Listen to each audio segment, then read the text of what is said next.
Hello, everyone. My name is Claudia Schmidt, and I'm an assistant professor of marketing and local regional food systems at Penn State, and also an affiliated faculty member at the Northeast Regional Center for Rural Development. Thank you for the honor of receiving the Northeast Regional Award for developing a research-based agritourism extension program in Pennsylvania. Here at Penn State, I have a 60% extension and 40% research appointment. And beside working on agritourism as an extension economist, I collaborate with my production colleagues across the College of Agriculture Sciences and also with any ICRD researchers. In the following 15 minutes that I have, I'd like to give an overview of what agritourism is, some of the research we've conducted, and how we support agritourism in Pennsylvania. I'll start with the definition. So, what is actually agritourism? There's a disagreement about the characteristics of agritourism in every state, down to the municipal and town or borough, wherever you are. To that level, they might have their own definition of agritourism. So I like to be as inclusive as possible, and I like to say that every time a farmer welcomes visitors to their farm, they're doing some type of agritourism. Here's a nice definition by my colleague Lisa Chase. She is an agritourism specialist in Vermont, and I consider her my agritourism mentor from the start. So these authors classify agritourism into five broad categories. So look at the third ring. It's education, direct sales, entertainment, outdoor recreation, and hospitality. And there's also a distinction between core activities, so what's happening on the farm, and then peripheral activities. And it's also important to note that we include direct sales in the definition as well, and I'll talk about it. Now, when we want to measure how many farmers in the United States receive income from agritourism, we have to rely on the agriculture census. And they define agritourism a little bit more limited. It's defined as the income derived from agritourism and recreational services. And the examples they give are farm tours, hay rides, hunting, and fishing. And based on these numbers, we know that only 1.5% of American farms receive income from agritourism and 6.1% from direct to consumer sales. We know that throughout the COVID pandemic, a lot of farmers started welcoming visitors to their farm because there was just this huge interest at that time.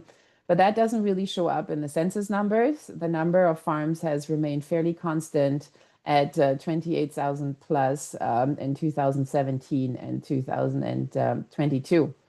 So despite the national number of operators, it's a very dynamic sector. When you look at the changes in agritourism receipts across states between the last and the 2022 census, you can see some decreases in the West and some really impressive increases in the Northeast. For example, Vermont was 127% increase in receipts, and Michigan second with 124, and Pennsylvania increased by 44%.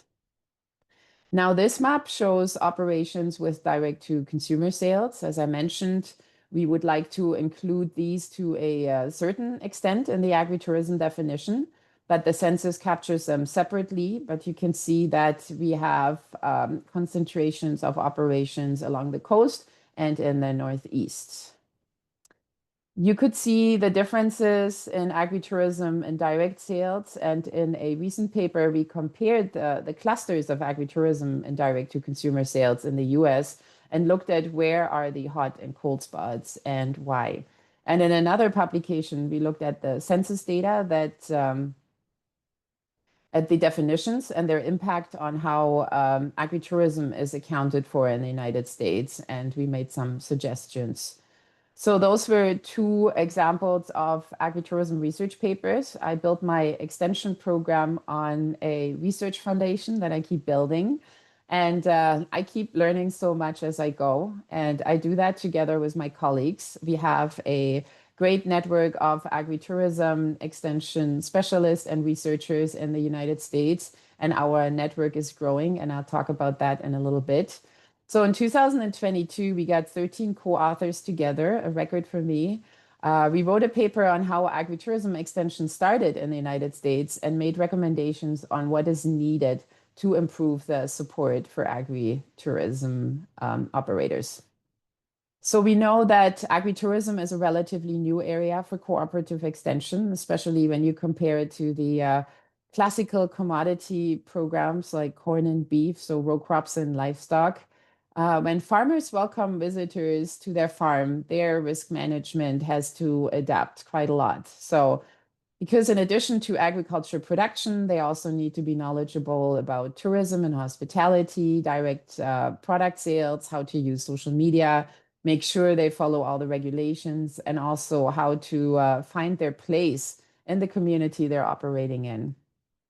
And this is different for each farm. And this is what my colleague Deesing Knights from West Virginia likes to say. If you have seen one agritourism farm, you have seen only one agritourism farm. So we need a proactive education model, and cooperation is really key in this area. We also need the right infrastructure to develop agritourism, especially broadband. That's a hot topic in Pennsylvania because agritourism is a consumer-facing business. We conducted the first study to look at the relationship between high-speed internet and agritourism specifically, and we showed that there is a clear relationship. So on average, US counties that adopted broadband speeds 1 megabit per second above the national average in 2012 had about 5% more agritourism operations in 2017 than counties that didn't. But some operators still need help on how to leverage fast internet for their business. And this support might not be available or it's very costly. So here is an opportunity for land grant universities and agriculture service providers to help. Now I want to come down from the national level to the state level and talk about our agritourism program here in Pennsylvania. So this is how I got started. I developed a needs assessment in 2019 with the support of a Penn State Extension Impact Grant and support from extension educators and my program co-lead, Sarah Cornelis. We conducted a survey. The grant was important because we also wanted to send out paper copies to Amish farms. And the NERCRD also provided support for students so we could find the farms. One thing that's a bit different from other agritourism surveys is that we send out this survey not just to agritourism operators, but we also ask farmers that would like to start with agritourism because we wanted to know what are their motivations and barriers. So why do they want to start or why they think they cannot start? We also received funding from the Northeast Risk Management Education Center. We also got regular feedback from extension meetings like the Mid-Atlantic Fruit and Vegetable Convention. And we're also organizing a session at Penn State Starting and Improving Farm Conference. Based on the PA survey results and preliminary results from a national survey led by Lisa Chase and our program outreach, we developed a NIFA proposal. We received an almost $500,000 grant in 2020 to research the agritourism support system and make recommendations on how to improve it. Here are some examples of some of the extension output we have produced. Data is always important. I keep talking about it. So we produced state level data fact sheets based on a special data request for all 50 states.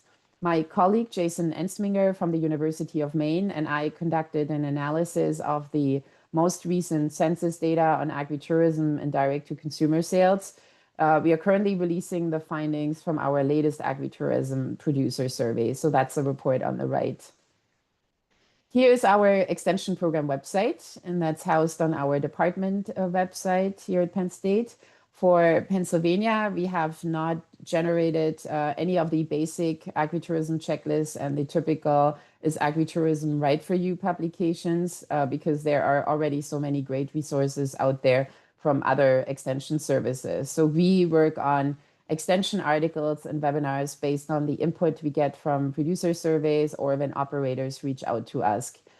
We do have a resources hub, though, and that links all of these resources from other extension services that we think that are really helpful.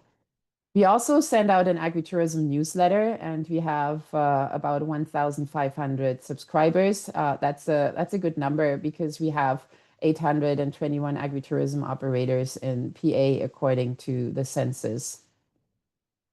So I mentioned many times that collaboration is key, and based on an idea from Jake Powell from Utah Extension, and in collaboration with my colleagues from the National Extension Tourism Network, that's more specific, the Agritourism Working Group.